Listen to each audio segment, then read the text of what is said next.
pada salah. Kalau prosesi kan bilang 4 kan. Perayaan Imlek pada tahun ini sangat berbeda dengan tahun sebelumnya karena masih dalam suasana pandemi COVID-19. Namun warga Tionghoa masih tetap bersemangat menyambut Imlek. Salah satunya di Vihara Dharma Kirti. Umat Buddha melakukan doa dan sembahyang bersama pada malam hari perayaan Tahun Baru Imlek, tentunya dengan menerapkan protokol kesehatan serta menjaga jarak. Pasaka Pandeta Sukamtek selaku Ketua Majelis Budayana Indonesia Palembang mengatakan, khusus tahun ini seluruh wihara yang merayakan Imlek tidak melakukan kegiatan lain, hanya melakukan doa dan sembahyang bersama saja.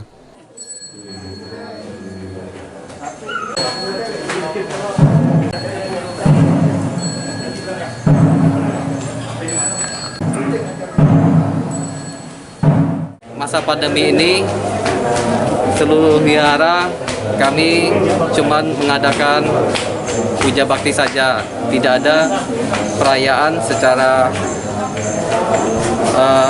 ramai-ramai karena mengingat masa pandemi ini.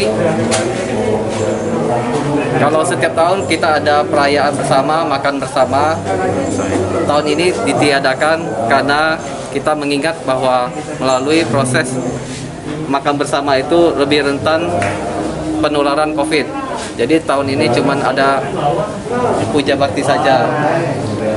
Jadi dilakukan secara sederhana mungkin Pak ya? Ya, dengan tetap mengikuti protokol kesehatan. Atraksi barongsai juga.